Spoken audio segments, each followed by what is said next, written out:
What is going on, everybody? Welcome to NS9 Live. I'm Jim.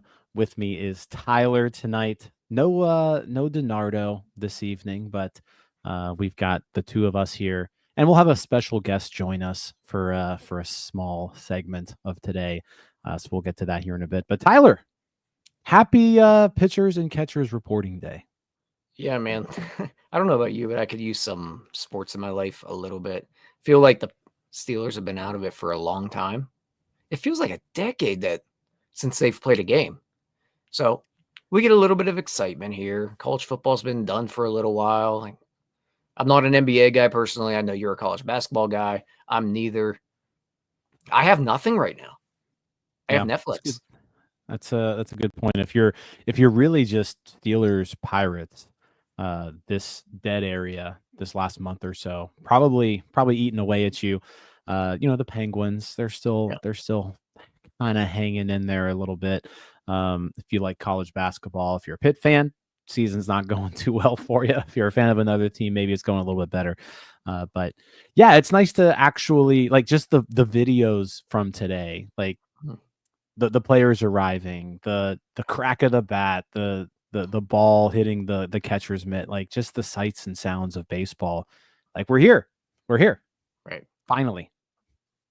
And I mean, like, even if you're not a baseball fan, man, it's the start of spring. It's basically the sign that we are through it. And we're not through it, but we're through it. And our brains were through it. It's springtime, baseball time.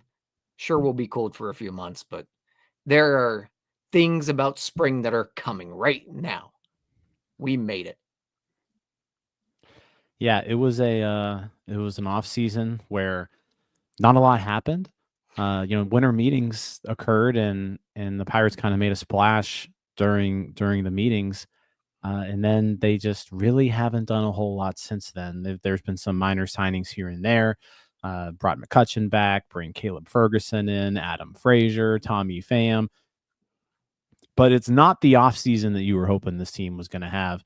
And one of the things we'll talk about tonight is the offseason may have gotten a little worse than what we're even thinking of, which is kind of incredible because it was a pretty bad offseason to begin with up to this point. And with the news that we got yesterday about Spencer Horwitz, it looks like it's just continuing to get worse.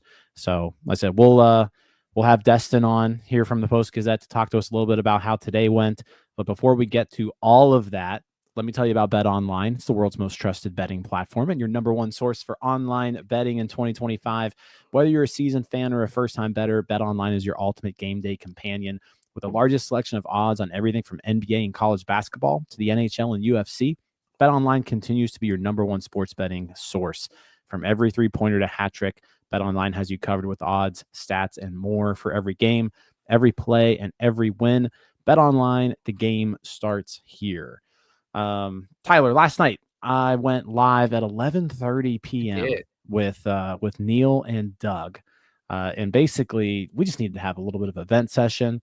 We got the news that, and this was broken by Andrew Destin and Noah Hiles of the Post-Gazette, that Spencer Horwitz underwent wrist surgery. There was no timeline. There was really no timetable of when this occurred. The only thing we really knew was he's going to miss some time this spring. But anytime you hear wrist surgery, missing time, he's in a cast, it wasn't good news last night. And it's just, I think as Pirates fans, we just expect the worst in all of these situations because we're just used to getting just beaten up by this kind of news year in and year out. I mean, this was the Pirates' biggest offseason acquisition, and he shows up to spring training wearing a cast, which, I mean, like I said, we'll get into this, but what was just your first initial thoughts on this? Can't say it on the air, man. But in all reality, first off, let me just back up. Jim decided to text our group chat at like 11:20 at night and ask if anybody wanted to join him live in 5 minutes. Surprisingly, I was awake, but I wasn't getting back up. We had just done the podcast with Noah and Destin, but What you just said rings true, man. It's the expecting the worst. And when I say expecting the worst, it's expecting not the normal maybe 2-month span or whatever this we've heard some different things about the time frame here, but not expecting just a simple procedure because we've been down this road before. We saw with O'Neal Cruz that you thought you might get him back by the end of the year, not even close to that. We've seen it before with other guys. It seems like the recovery timeline hasn't been great. You hear some of the words that they mentioned in the article about the injury, a little concerning. Honestly, just a wrist injury in general. It's not very encouraging, especially when you're talking about a guy without any power. Yeah, first impression of the news was bad. For those of you who haven't heard the answer that Ben Cherington gave on this, we've got the clip, so we're gonna go ahead and play that, and then we're gonna bring Andrew on to kind of discuss really everything that happened today, which was for the opening day of spring training, as far as just pitchers and catchers reporting. Lots of stuff to discuss today. So let's bring up Ben Cherington answering some Spencer Horwitz questions, and then we'll get to this. Ben, with the injury with Spencer, was this something you guys were aware of? Because it was listed as chronic. Was this something you kind of knew of when you acquired him, or did you find out about this later? Well, he had some symptoms while he was in Toronto that we knew about, and certainly covered that at the time of the trade, had access to all that information, and felt comfortable, obviously, at the time of the trade, that based on the information we had, to go forward with the trade. And then after the trade, and then really the first time I heard about it was, I think, shortly after Pirates Fest, as he got into his off-season hitting progression, he was experienced some new symptoms. And so after some back and forth and a period of rest, we decided to have him checked out again by Dr. Graham. And with a new MRI, Dr. Graham, who had also seen him when he was in Toronto, identified a new injury to the tendon in his right wrist. So and recommended the procedure that happened a couple weeks ago. So yeah, it's he had symptoms in the wrist previously that we knew about, and had talked about at the time of the trade, and felt good about the trade at the time. And then the new information from Dr. Graham was that this was something new had happened since the trade that led to the recommendation of having surgery. So that's where we are today.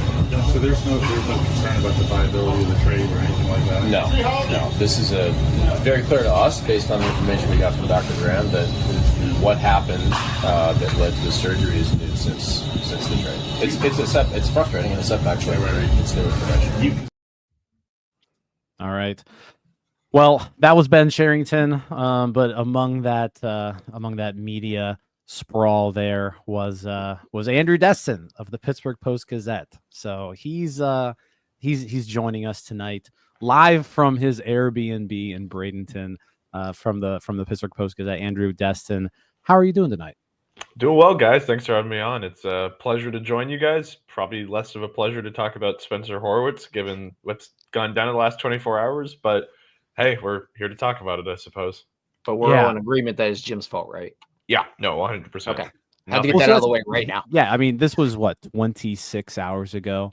I was on the new Post-Gazette Pirates YouTube channel, which if you haven't subscribed yet, make sure you do it. But I was on there with you and Noah, your debut show. You asked me, Jim, who are you most looking forward to seeing this spring?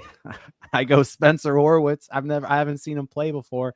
And then literally an hour later, you guys break the news that, I'm gonna have to wait. I'm gonna have to wait to see Spencer Horwitz.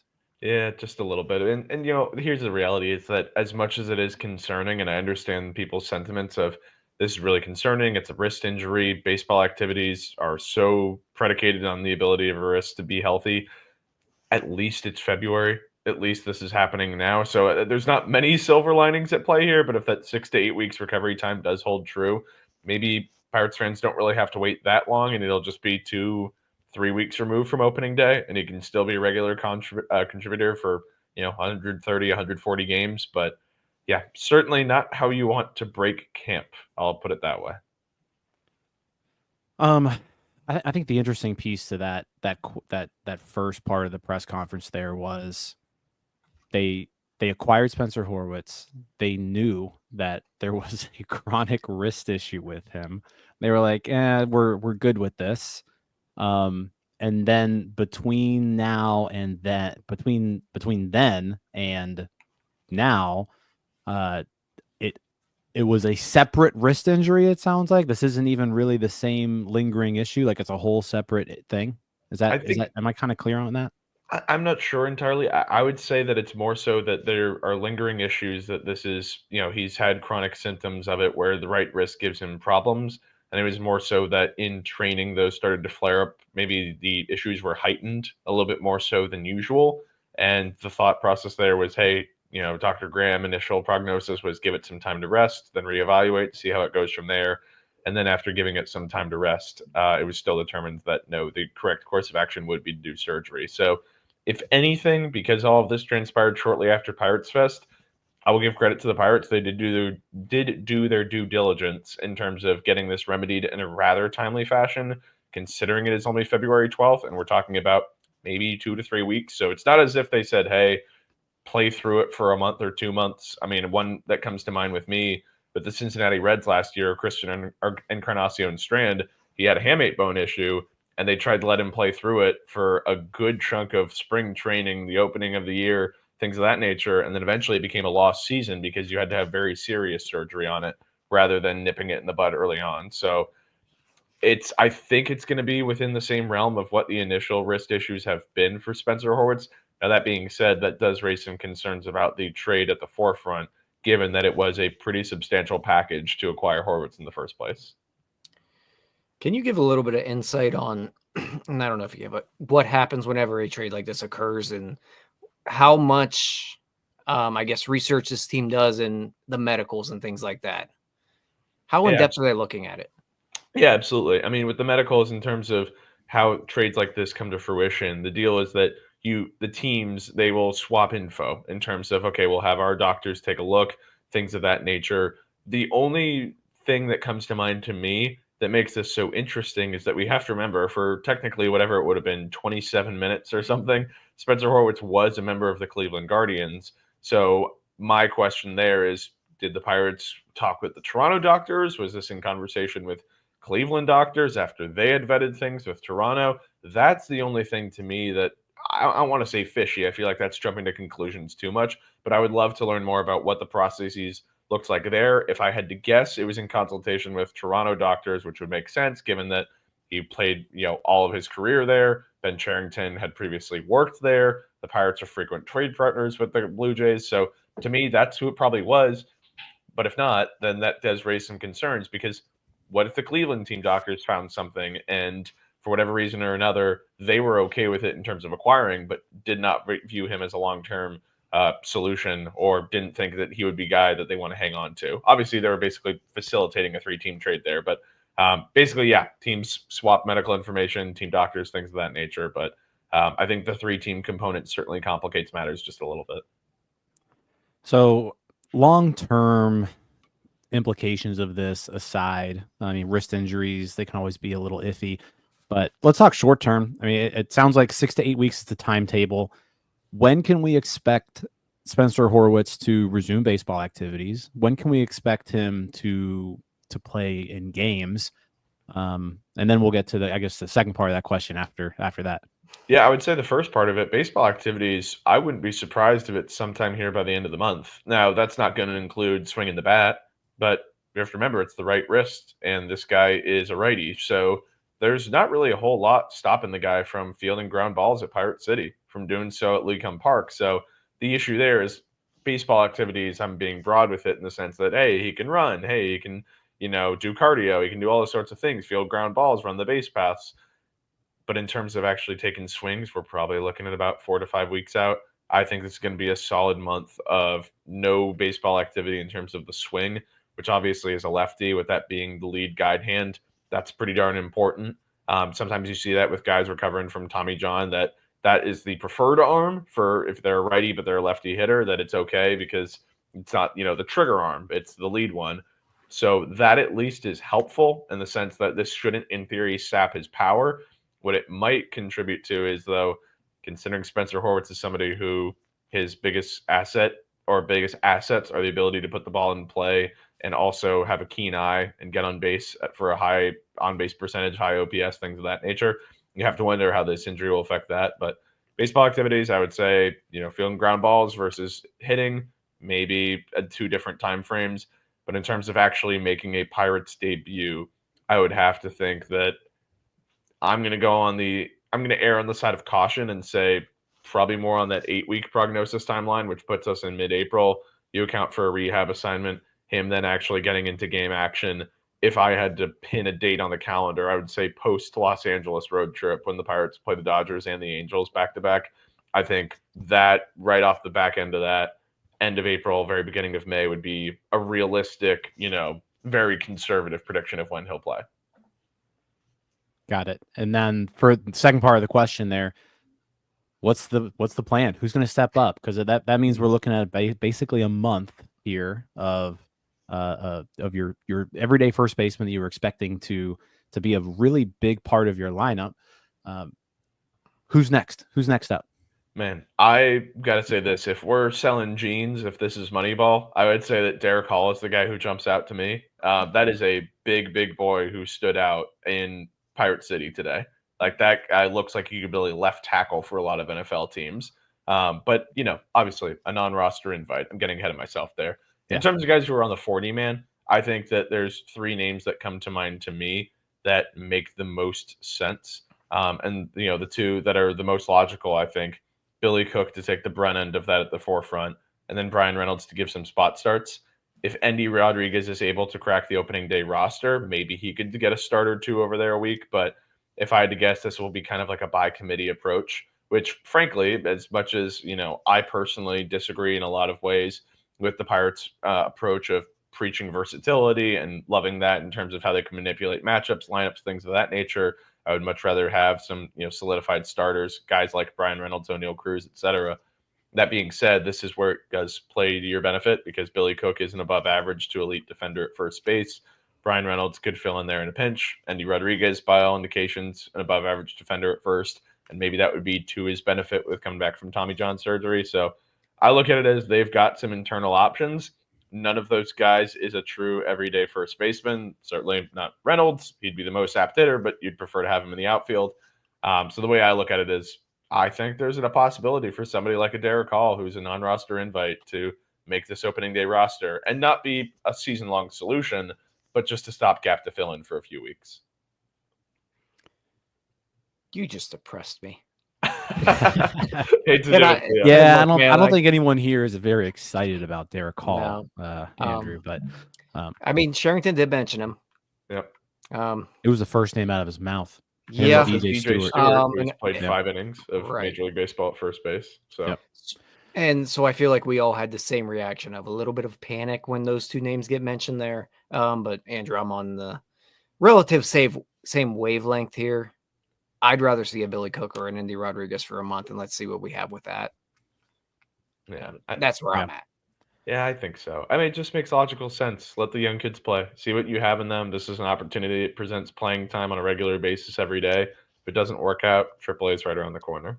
It's not the end of the world. And if Darick Hall is out hitting Andy Rodriguez and Billy Cook, 2 of your premier trade acquisitions, we got problems here, guys. Yeah, that's a greater issue if that's what's going on. But that's what I'm saying. I'm not ruling it out by any means. Yeah. However, if that's what transpires, kind of problematic.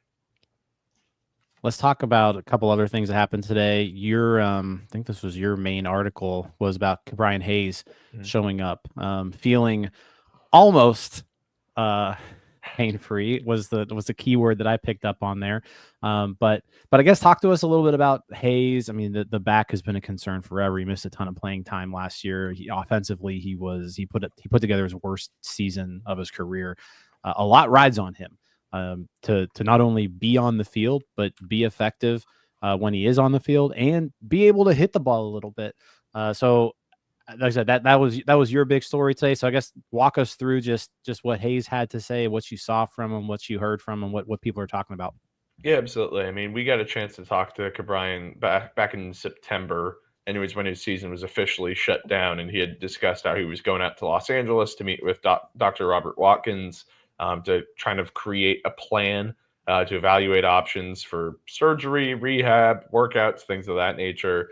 And Bryan Hayes spoke glowingly of the program that he put in place to strengthen his core, to strengthen his back, has himself in a better position, was able to run this offseason, got the hitting started earlier. And that was in part to test things out, make sure he wasn't rushing back into the baseball activities versus, kind of holding it off until the last second.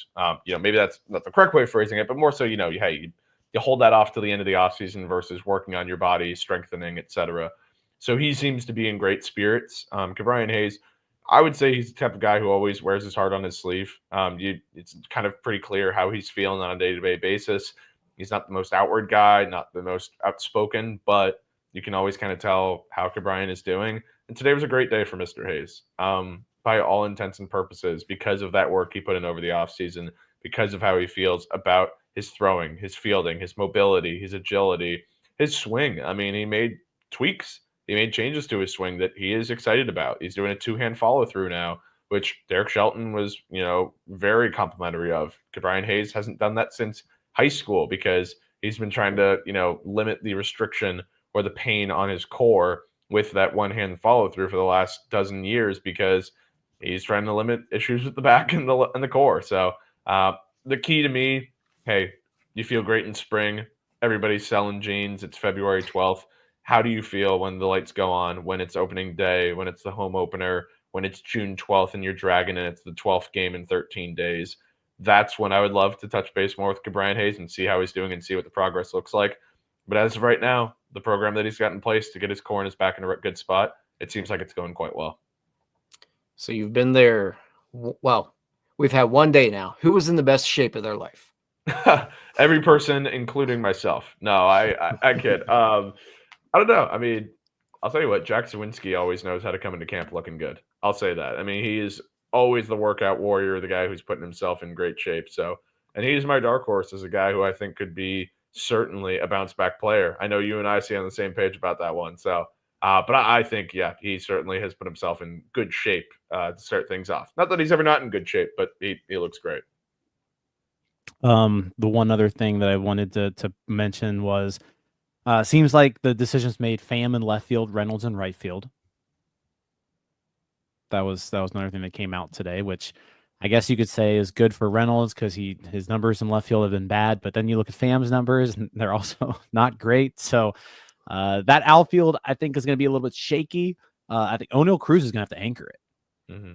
Yeah, he absolutely is. And I think shaky is a good way of putting it. I personally advocated for this and remains to be seen. I mean, they could still go out and get somebody, but I still think that a fourth outfielder or a fifth outfielder could be acquired externally. I don't know that they necessarily have that guy within the organization, that Michael A. Taylor type who, yes, full-heartedly last year was a failure, right? It did not go as expected, but to have that kind of elite defender in the outfield who could be a late inning replacement and potentially move O'Neal to one of the corners later in games, get a guy like Tommy Pham out of the game, I think that would go a long way because the reality is if we're quibbling about where Reynolds and Pham go, we're putting lipstick on a pig. Neither of these guys are elite defenders at this stages in their respective careers. I think this, to your point, Jim, better for Reynolds because the arm talent is still there. The mobility is not. Right field's the shortest or smallest area total at PNC Park, and Pham by metrics seemed to be adequate in left last year. So I think it's more a measure of seeing what they got here versus solidifying and setting this in stone. Darick Shelton spoke pretty concretely about this is the plan for moving forward, but there's also 6 weeks left in spring training and a lot can change. And the good thing about with Bryan Reynolds is he knows how to play left. He did it last year. He maybe not necessarily is good at it anymore, but hey, it's something that he's still capable of doing. So if they have to pivot, it's not the end of the world by any means. I don't want to keep you too long here. You've had a long day. So one final, we've gone 15 minutes here, and we haven't mentioned a pitcher yet. And pitchers and catchers reported today. So I guess just with the guys who were throwing today, who was just someone who stood out to you? I mean, you're close up to these guys when they're throwing their bullpens. So like, who was it that just looked good today? I mean, there's the easy answers, right? You could say Paul Skeens, Mitch Keller, Bubba Chandler, right? Those names are the easy ones. The one that I'd like to highlight is Dauri Moreta. This is a guy coming off Tommy John surgery who threw today. He was throwing off on one of the side bullpens, so they've got 4 in a row there. He was thrown, I believe, to Jason DeLay. If not him, it might have been Andy Rodriguez. So kind of a signal that maybe Dauri isn't quite ready for big league competition. Maybe not spring training competition. Remember, he had the surgery in March, so we're about 11 months post-op. So he's within that time frame of being able to return, but maybe not quite. Either way, I thought that was a welcome development to see him throwing off a mound effective February 12th. Hard to tell from that vantage point if his stuff truly was as good as it was in 2023, but he was a key guy in a bullpen that was fairly solid in 23. So if he can come back and contribute at any point this year, hey, that's a bonus. Love it. All right, well, we're gonna let you go here. We will be down there in 10 days, so we'll see you then. But real quick, what's been the best meal you've had so far in your 3 days down there? Man, that's a tough call. Chef Noah has been chefing it up the last two. All right. Those hot dogs would have killed it.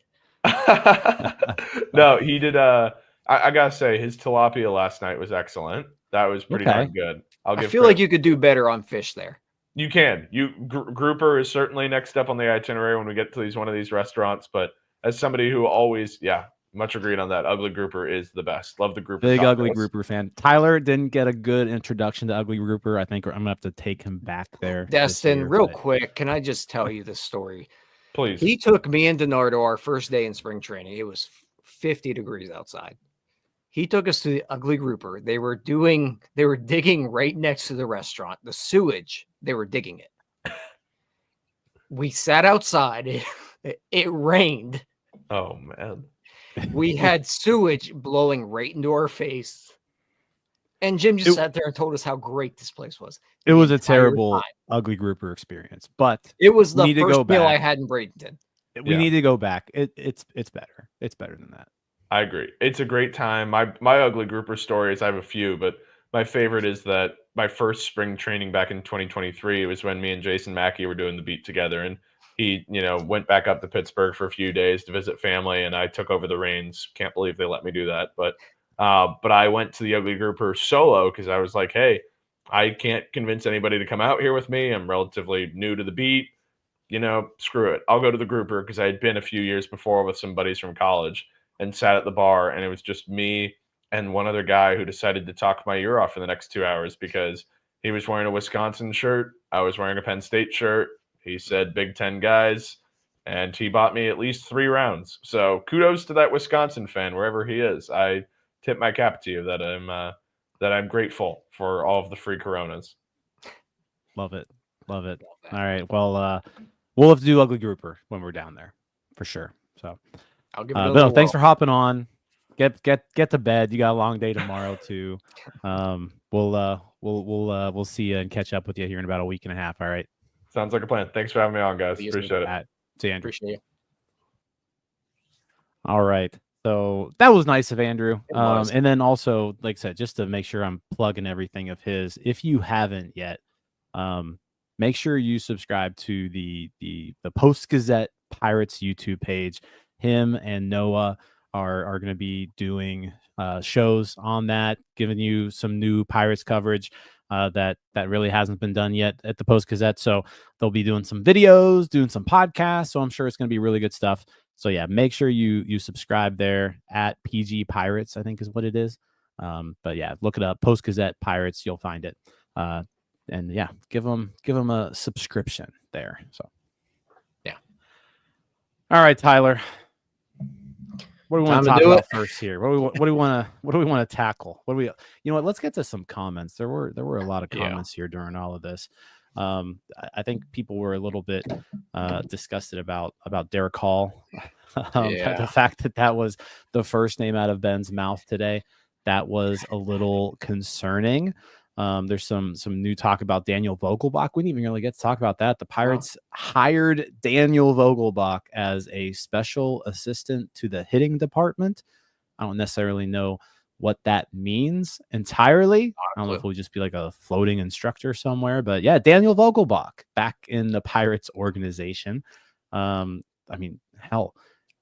with Horwitz hurt, maybe you can put on a jersey. I mean at this point, honest, why not? It's not the worst idea I've ever heard. Player coach Daniel Vogelbach. That's really not the worst idea I've ever heard. But I mean, he must have made his mark here in his couple months, so Good for Daniel Vogelbach, actually. Like, this dude just was here for a blink of an eye, and he gets a job in doing whatever the hell he does. But he apparently bought into whatever they were doing, and apparently now it's his time to sell it. Yeah. So let's dive into this Horwitz stuff. I mean, last night when I was on with Neil and Doug, it was really just rapid reaction. We heard the news. We didn't really have a whole lot of context to it, but it was like, let's hop on here. Let's talk about it. Let's get everyone a way to vent.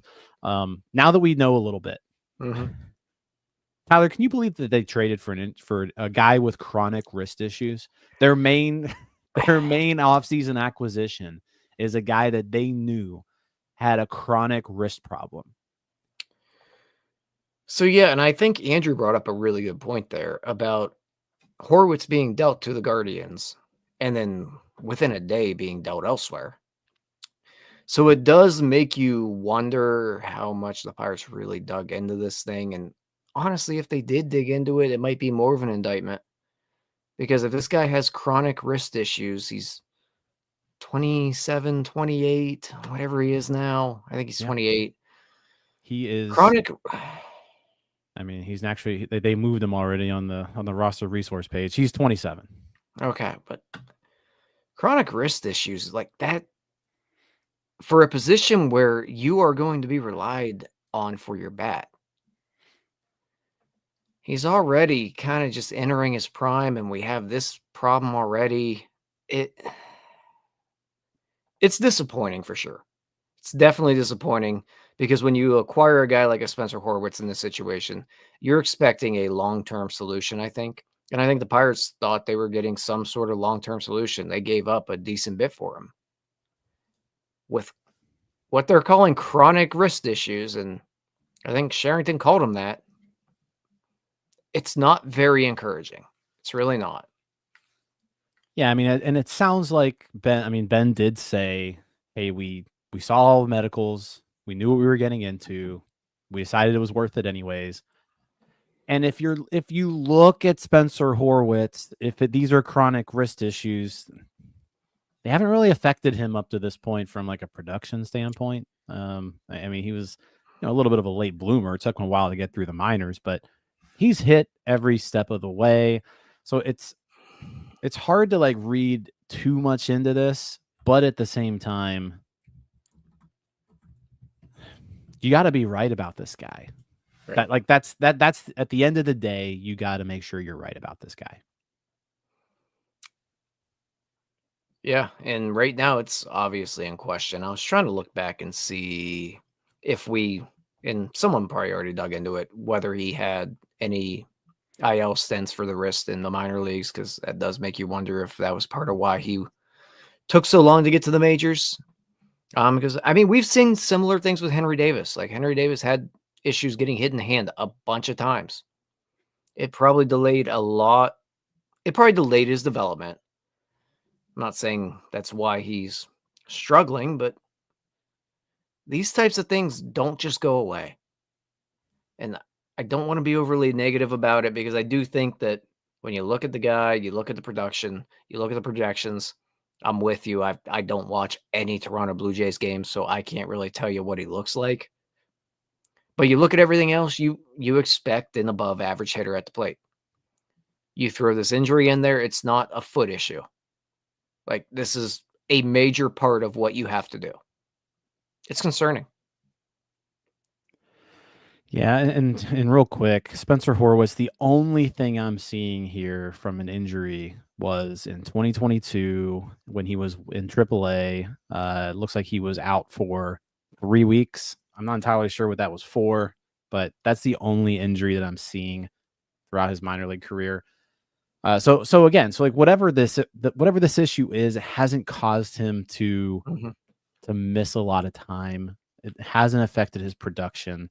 So I can sort of understand the Pirates thinking here, but again, like, you better be right on this. Yeah. Because if you just acquired this guy and he was your main acquisition this offseason and you gave up a starting pitcher for him and you gave up two prospects that, I mean, the two prospects aren't nothing. Like they're interesting guys.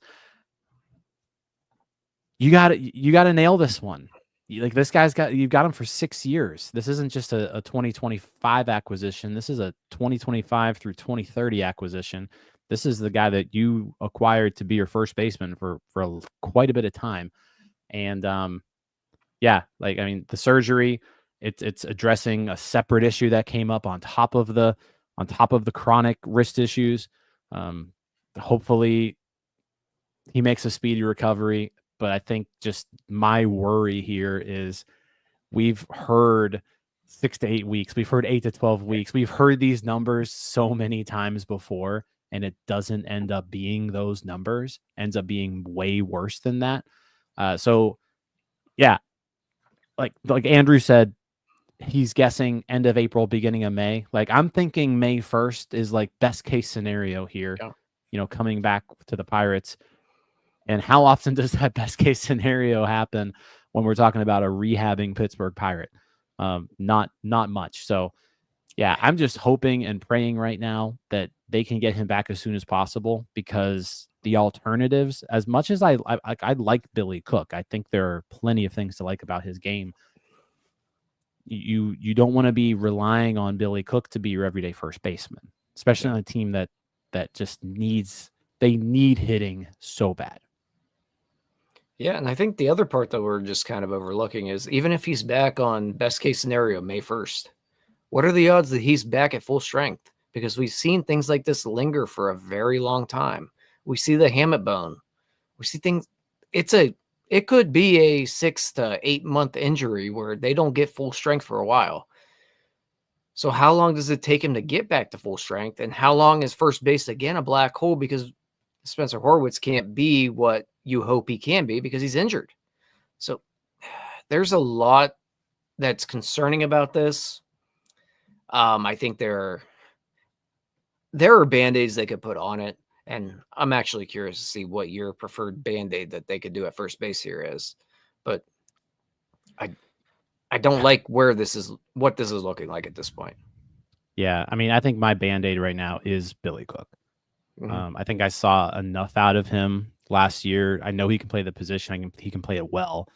I think he can handle the bat well enough to be able to, get 5 starts a week there, and then maybe you're giving him an off day here and there to let somebody else get it. But yeah, I think Billy Cook would be my next man up. At the same time, like you are a little bit interested on the non-roster guys. In particular, DJ Stewart. And you said you. I am not part of you. Okay, I'm gonna say that. There we go. Now, DJ Stewart is there's not a whole lot to like about him.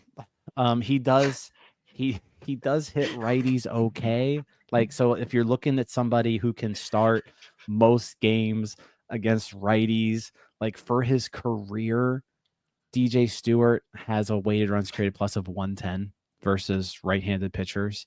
So it's like I think that's your fallback option if you need it, and then you can always have like Triolo play first against the lefty. Like there's so many righty bats on this team that can play a lot of positions, whether that's York, whether that's Cook, whether that's Triolo.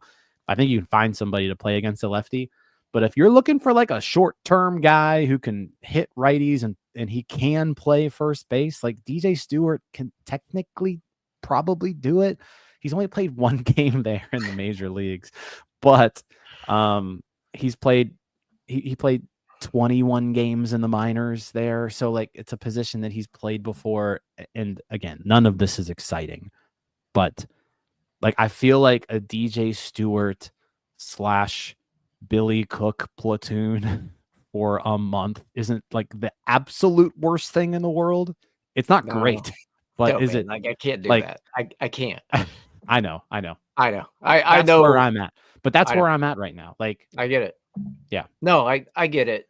So I guess this is where the Pirates have to get creative. Like we've talked about a lot of times how they need to be creative about a lot of these things. I don't hate the Billy Cook option. I think I saw relatively enough from him last year to not really believe in him. I'm willing to see more. Minor league numbers are intriguing, but from what I saw at the major league level, I wasn't really impressed by him. The athleticism is definitely intriguing. Aside from that, I think where I'm at right now is I'd like to see this team use the depth that they have at the catcher position, and let's just band-aid first base with the catcher position. I know there's a lot of talk about Endy Rodriguez, and I've mentioned him at first base as well. Personally, if we're just laying it out as it is right now with Joey Bart playing catcher, he's going to start there most of the time. I'm going to go ahead and probably put just Endy at first base and call it a day there, because I can't get to the point where Endy Rodriguez isn't one of my best 15 hitters, 12 hitters. I think he might even be one of your best 9 hitters on this team. And that's based on minor league numbers, absolutely. He struggled his last year in the minors, struggled in the majors, but there was enough there, I think, that I'm okay seeing him at first base for a significant portion. And if that doesn't work out, I like him a lot more catcher-wise because the value he can provide there. Maybe a Joey Bart at first base more often and Endy behind the plate might work out. Or even if you decide that, say, Endy Rodriguez needs some more work in the minors, we want to work through the elbow, get him back behind the plate because he really hasn't played there much. Even the Jason DeLay is your back, or playing relatively often at catcher, putting Joey Bart at first base more often, I think that's a better solution than a DJ Stewart or whatever the hell his name was, or any of the other options that Ben Cherington said today.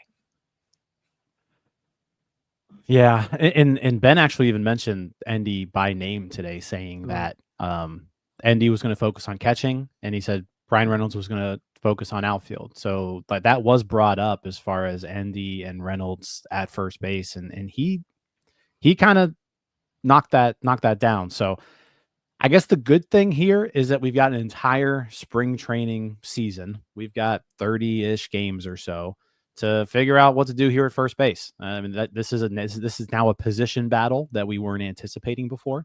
Before it was pretty clear cut. Most of the 26-man roster, I think there was a battle for corner outfield. There was a battle for catchers, like who was going to be the second catcher. But now you're talking who's playing first, and that's the main storyline for me now coming out of spring training, is like who's going to play first base the first month of this season, and then also can Horwitz make a speedy 100% full recovery here? So yeah, it's gonna be interesting. First game is in 10 days.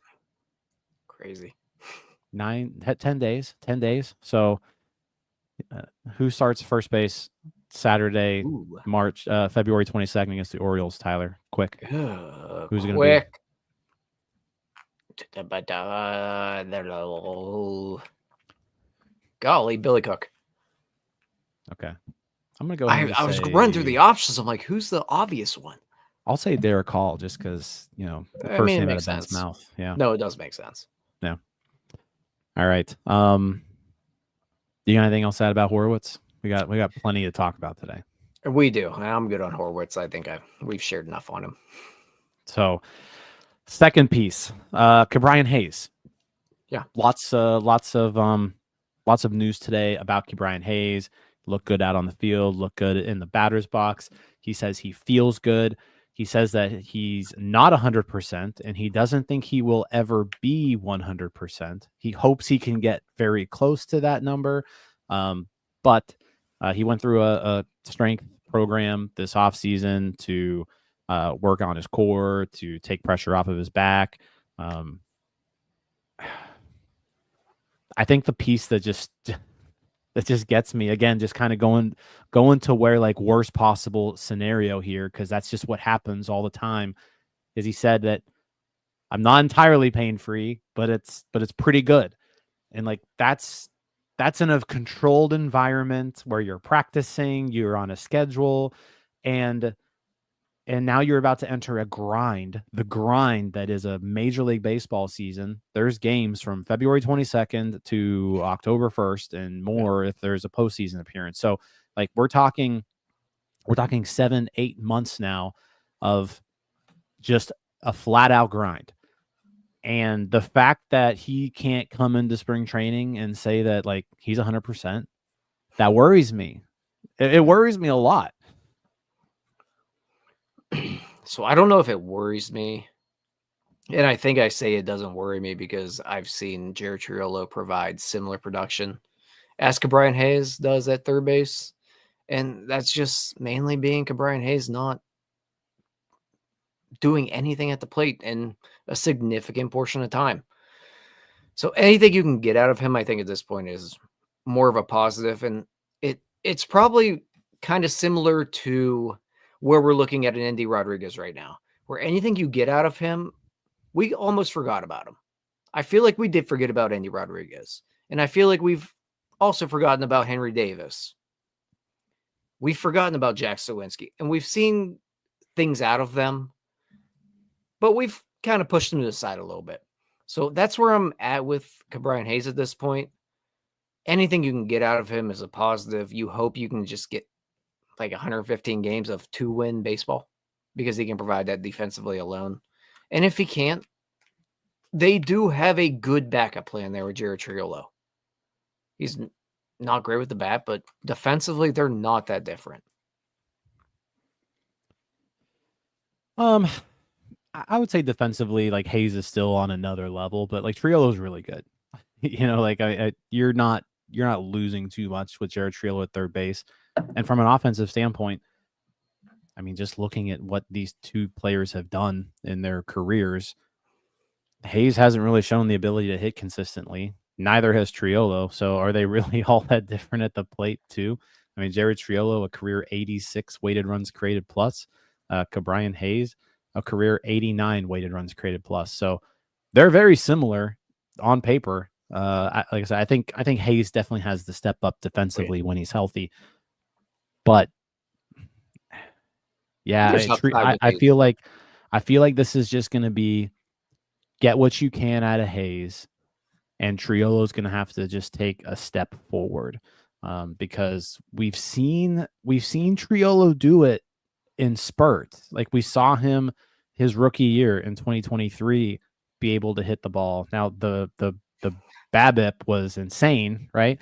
But then you also saw like the second half of last year, he made some changes to his swing. He looked a lot better the last few months. And I think the fact that he was hitting better, he was playing the field more often. He ultimately won a Gold Glove last year because of the playing time he got, because he was hitting. So if Triolo can take that next step forward and just be more consistent, he doesn't need to be, again, like Hayes, he doesn't have to be 110, 120 weighted runs created plus guy. He doesn't need an 800 OPS. But if Jared Triolo can give you close to league average hitting, that's a good ball player. Like that's a really good ball player because of the value he brings defensively. Yeah, and I also feel a lot better at him playing third than I do him playing first. Mainly because there's just no value at first base. So you're getting a little value out of Jared Triolo if he's playing third base. I mean, like, I don't fully buy into the bat. I think a lot of it's luck, but I should have just said the person I'm most interested in seeing this spring is Matt Haig. Because, like, he's probably the unfairly ultimate solution here to everything. He's going to get all the credit or blame. So much rides on guys just getting better. Yeah, and we're just going to put it all on Matt Haig. That's a good point. I don't think we've really talked about Haig as much as we really should, but the fact that this team is banking on so many internal improvements, he's a big part of that. Because they didn't go out there. The one guy they went out there and got is now in a cast, right? So you're now stuck with what you had before. The only guy he knew. Right. So like you went out there, you acquired a bat. He now is in a cast. So now you are playing with the same guys who gave you the 27th ranked offense last year. So what can we do to get this team from 27th? And they don't need to get into the top 10. Like they don't need to be the best offense in baseball or the best offense in the National League. The pitching staff is good enough that if they just had like a league average offense, they're probably a playoff team. Like Yeah. Realistically, if they can get to that point where they're a league average offense and an above average pitching staff, you're a top 12 team, right? And that's all you need to get. You just need to be a top 6 team in the National League. And I think that could get them to that point. But that's a big if, because they've got a lot of improving to do. Like we talk about if so-and-so, if Hayes can get better, if Davis can get better. Oh, well, we forgot about Endy. We forgot about Sawinski. All these guys, I don't know if we forgot about them. It's just that they haven't shown us anything. Right. Like they were bad. They what we've seen from them so far has been bad. So what can those guys do to become productive major league hitters? If they can hit on just a few of those guys, then this team looks completely different. It looks completely different. Like, what if Henry Davis all of a sudden learns how to hit major league pitching the way he hits minor league pitching, and there's your power bat that you've been looking for in the middle of the lineup? What if Jack Sawinski doesn't, turns back into prime Juan Soto, right? What if Jack Sawinski turns into prime Juan Soto again, right? Then we're talking about 2025 All-Star potential MVP Jack Sawinski. This team's completely different. No, I mean, like, we laugh about it, but in all reality, like, Endy Rodriguez was a top prospect in baseball 2 years ago. Henry Davis was a number 1 draft pick. Jack Sawinski was a 2.5 win player 2 years ago. It's not like we haven't seen these guys do it before. Mm-hmm. It just didn't happen last year, or it hasn't happened consistently enough.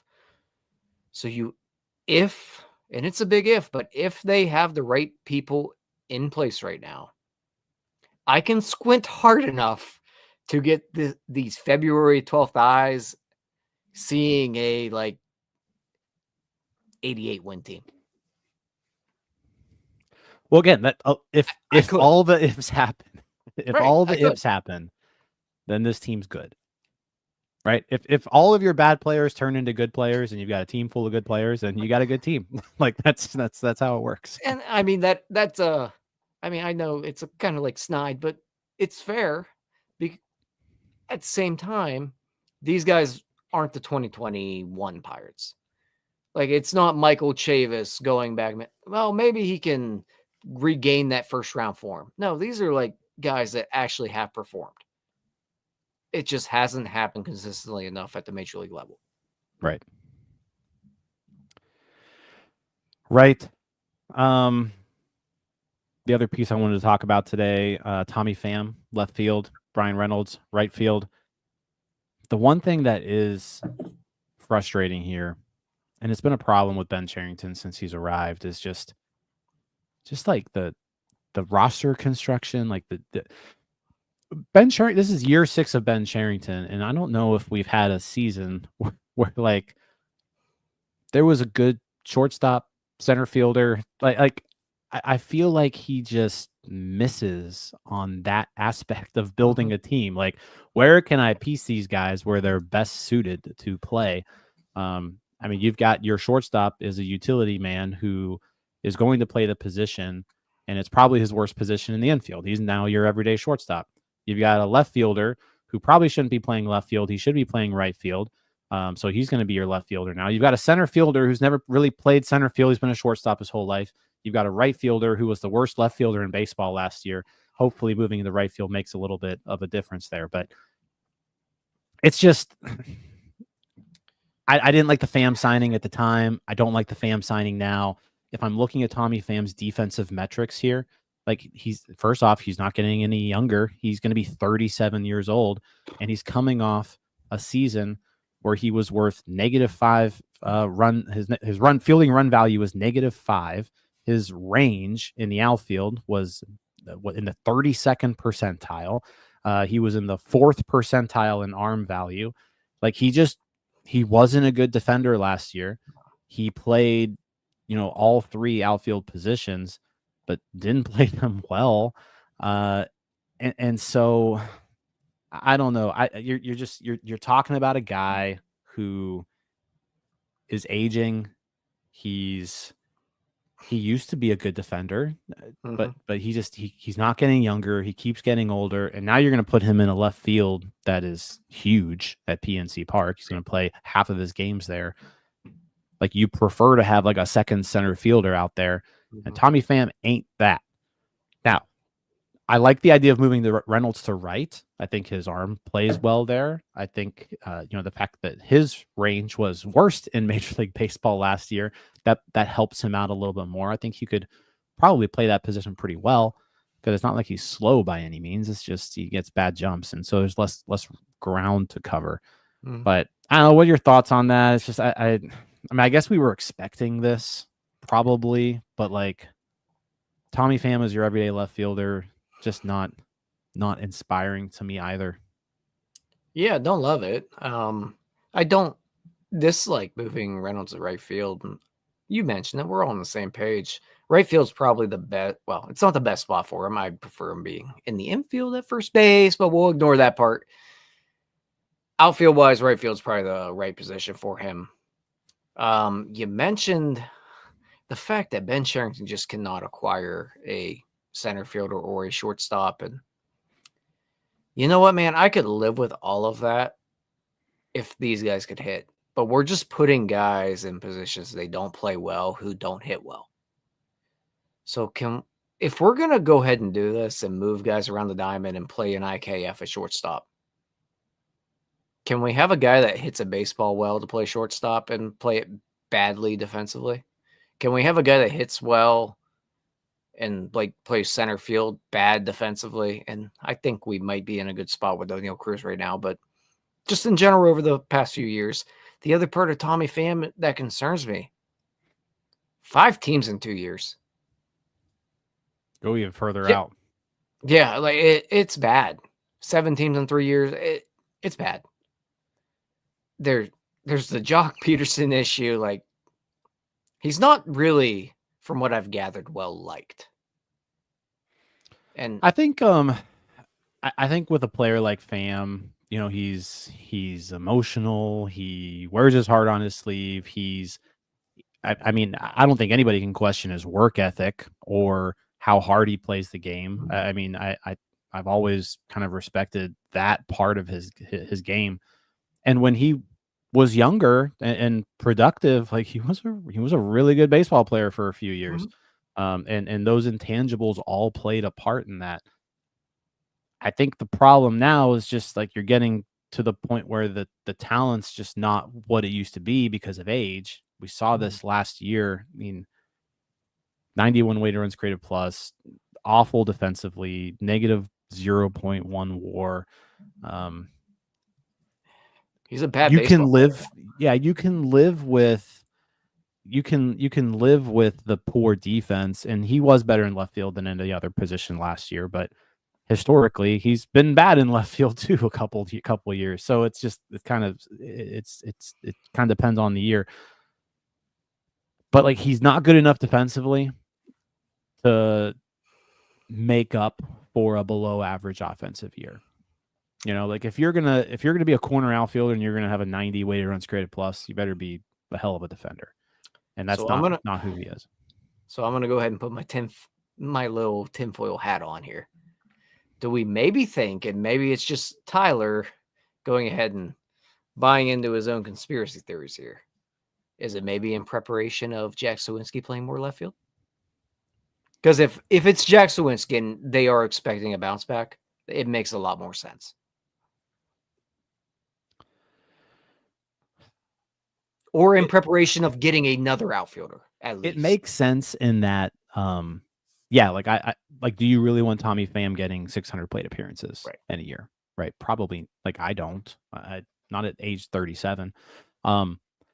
What doesn't make sense is relying on Jack Suwinski to be the main part of a platoon at this point in time. I don't think that makes sense at all. I would love for Suwinski to play his way into that role, but like, you can't look and see what Jack Suwinski did last year and say, all right, we're going to hand you 450 plate appearances.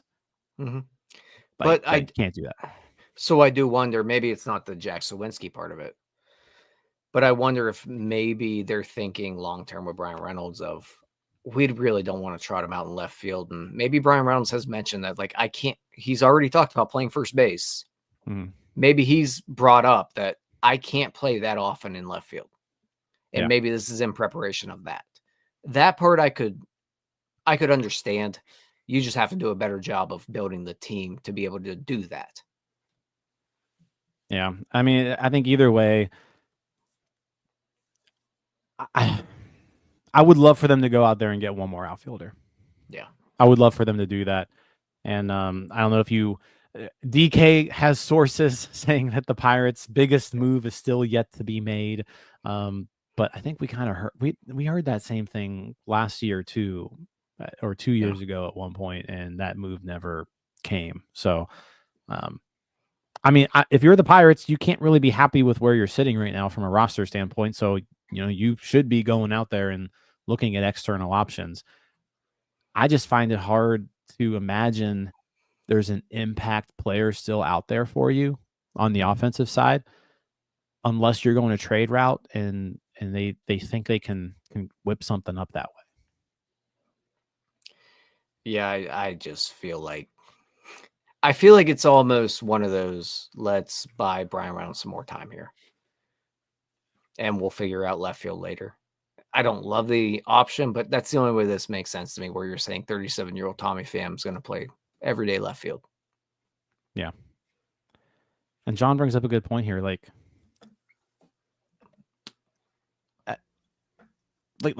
the Frazier and Pham signings, all they did was just push Cook and York off the roster. And it's like, are either of those two guys, like, who would you rather have? Frazier and Pham or Cook and York? I mean, at this point, I think they're probably both like they're toss-ups, I think. And I'd rather see what the two younger guys have to offer, because I don't think Pham and Frazier are any better than those two. No. They might be on par at best. Yeah, and I'd rather find out what we have with the less than 27-year-olds. Yeah. Yeah.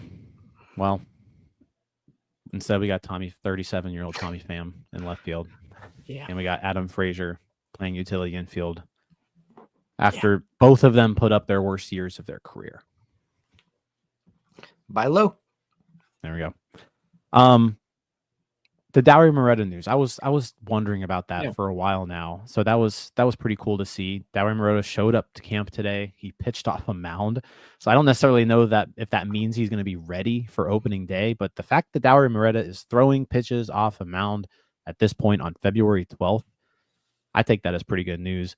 I wasn't expecting much from him, the first half of the year, just based off of when he got Tommy John surgery last year. So yeah, that was really cool to see today.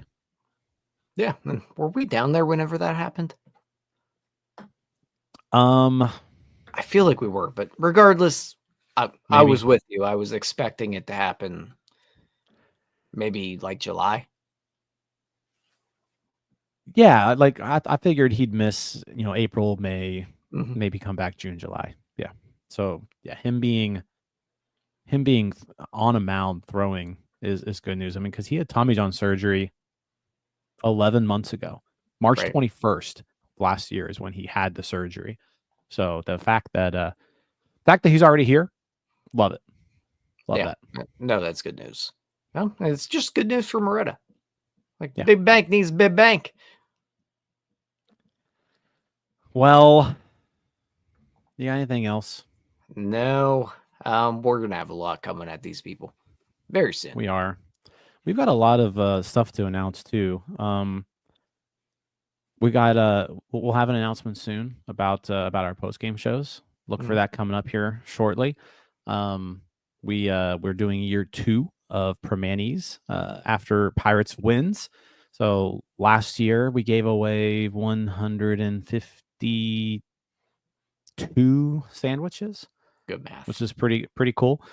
So pay attention on all of our socials coming up here in the next couple of days. We'll announce exactly how this year's partnership is going to work. Really, really excited for it. And then, February 22nd, the Pirates play their first spring training game. That's also the day that we all arrive in Bradenton. So February 22nd through March 1st, NS9 crew will be in Bradenton. So if you're heading to Bradenton, make sure you say hi. We'll be doing pregame shows for all 4 home games that week that we're down there. Come to the stadium early. Come say hi to us. We'll be doing our shows live from Lecom Park. We'll have little post game snippets. We'll do Starbucks. We'll do NS9 live down there. So we'll do all kinds of stuff. We'll get to meet up with Andrew, who we had on earlier tonight, Noah, Alex, all those guys. We'll welcome them to partake in some stuff on the show as well.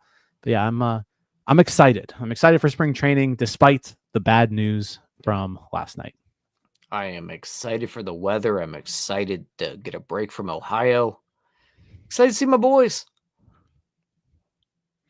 Yeah. Dave asked if we'll be at Pirate City. We'll probably be at Pirate City at least one day. I love venture over there.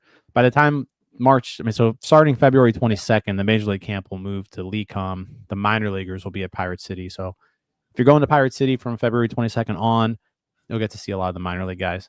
So we'll probably make our way over there for a little bit. But yeah, looking forward to it. I agree with you. The weather, it snowed here yesterday. Yeah. I need a little break. Yeah. Yeah. I could use some maybe 70s and 80s in my life right now. Yeah. Yeah, definitely. Yep. Soon enough, we'll be there. Yep. All right. Well, let's get out of here. Thanks everybody for hopping on with us. Thank you to Andrew Destin for hopping on as well. Again, if you haven't subscribed to the new Post-Gazette YouTube page, Post-Gazette Pirates, PG Pirates, make sure you do that. We'll be on there, every once in a while too, with Noah and Andrew. So yeah, make sure you check that out. Other than that, like the video, subscribe to our page, hit the bell. Make sure you hit that bell. I got a notification, like YouTube's telling us that not enough of our subscribers have the bell hit. So we're below the average on numbers of bells clicked. So hit the bell. That way you'll know when we go live for post-game shows. You'll never miss an opportunity for free sandwiches. So yeah, hit that bell. Very important. Very, very important. All right, guys. Again, thanks a lot. We're out of here. We'll see you Friday. We should have Sicko sound off. Sounds right. See you guys later.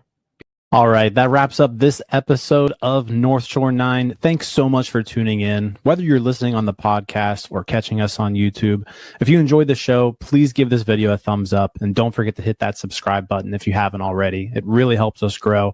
And if you're listening on the podcast, a quick review goes a long way in helping others find the show. Plus, be sure to tell a friend about us. There's always room for more here in the NS9 community.